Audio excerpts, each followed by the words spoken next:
If I could go back and talk to myself during my first year as a primary care physician, I would not talk about cholesterol guidelines. I would not talk about hypertension medications, and I would not even talk about billing. I'd talk about the things that determine whether you still love medicine 10 years later. Because the hardest lessons in primary care are not found in medical school or residency. They're learned one patient, one mistake, and one long day at a time. Today, I want to share the lessons I wish someone had taught me from the very beginning. Hi, everyone. I'm Dr. Jarina Ghani. I've been practicing primary care for nearly 2 decades. I've cared for patients in busy hospital setting and in outpatient medicine, and I've had the privilege of building long-term relationships with many of my patients over the years.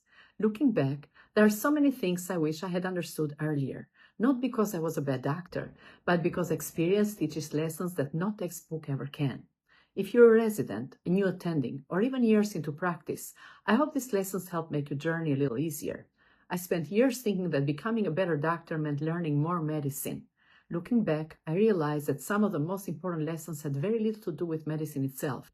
They were about communication, boundaries, efficiency, and taking care of myself so I could continue taking care of others. Lesson number 1, you don't have to know everything. During my first year, I felt like I needed an answer for every question. If I didn't know something immediately, I worried my patients would lose confidence in me.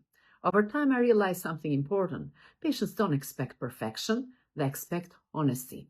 One of the most powerful things you can say is, "That's a great question. Let me review the latest information and I'll get back to you." This is not weakness, it's professionalism. Medicine changes constantly. The best physicians stay curious. Lesson number 2, listen before you type. When electronic medical records became such a big part of medicine, it became easy to spend more time looking at the computer than at the patient. One of the best habits I developed was making sure patients felt heard before focusing on documentation. Sometimes a patient remembers very little about the medication you prescribed, but they always remember where they felt respected and listened to. Trust begins with listening, and trust changes everything.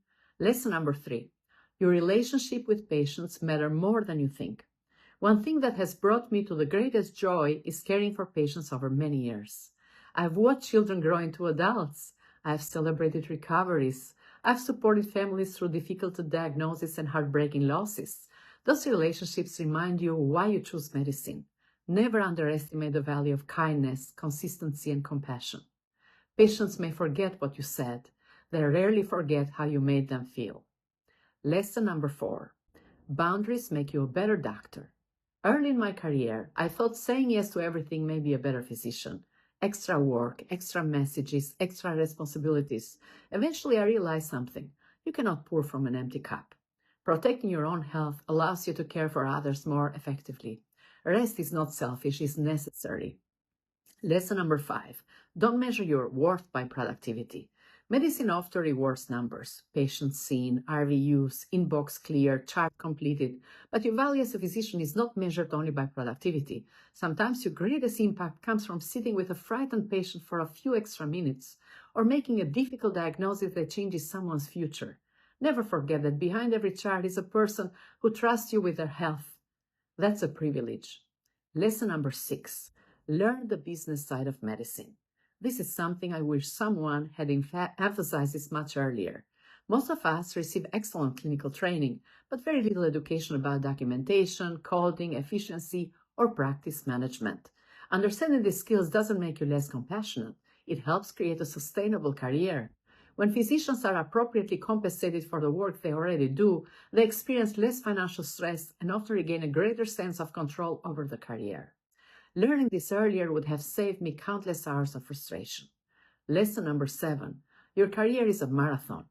One of the biggest mistakes young physicians make is believing that they have to prove themselves every single day. Medicine is not a sprint, it's a lifelong journey.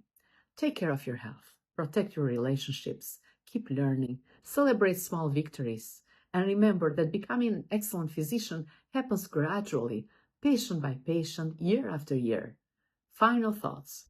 If I could give my younger self one final piece of advice, it would be this: be patient with yourself.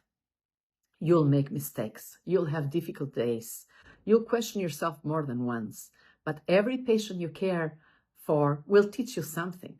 Over time, you realize that becoming a great primary care physician is not about knowing every answer. It's about showing up with compassion, humility, curiosity, and a commitment to keep learning. Those qualities will carry you much farther than perfection ever could. If this video resonates with you, I'd love to hear from you. What is one lesson you wish you had learned earlier in your medical career? Share it in the comments below. Your experience might encourage another physician who is just beginning their journey. And if you're looking to build a more sustainable primary care career, one that allows you to improve patient care while creating better balance, greater efficiency, and stronger financial stability, I invite you to explore my course, Maximize Your Income with Every Patient Visit in Primary Care, Strategies for Success. Thank you so much for watching. I'm Dr. Jarina Ghani, and I wish you a wonderful day.